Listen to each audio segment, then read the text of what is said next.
Have you ever come across those who fulfill their 5 daily prayers?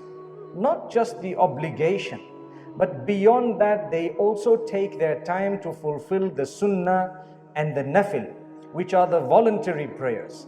And beyond that, they are very charitable. And you find their lips are moving in what would be the remembrance of Allah, the praise of Allah. Yet, they are evil people. One might think, how is that possible? Their mouths, when it comes to fellow worshippers, are full of deception, full of bad words, vulgar words. Yet these people, they have the Quran opened early in the morning. They get up at times for Salatul Tahajjud, which is the pre-dawn prayer that is voluntary. And at the same time, you would find them doing many good deeds. They would dress appropriately. They would dress very modestly. But unfortunately, shaitan takes over by making them belittle fellow human beings. They would deceive. They would utter vulgar words. They would make life difficult for others.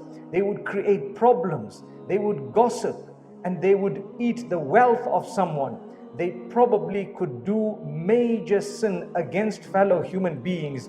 The Prophet ﷺ speaks about them.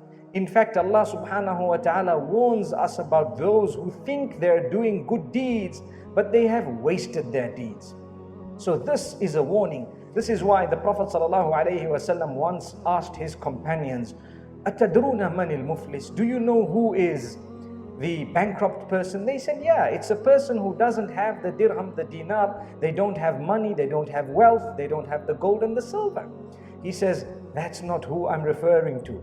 He says, a bankrupt person is he who will come on the day of judgment with a lot of good deeds, a lot of salah, a lot of zakah, the recitation of the Quran, which they did every day, the beautiful dress which they were dressing by, the good deeds, the charities they gave, whatever else it may have been. But when they come on the day of judgment, they have backbitten this one, they have gossiped about that one, they have slandered this one. So all their good deeds will go as a payment to all those people they have wronged. What a loss. Listen to what the hadith says.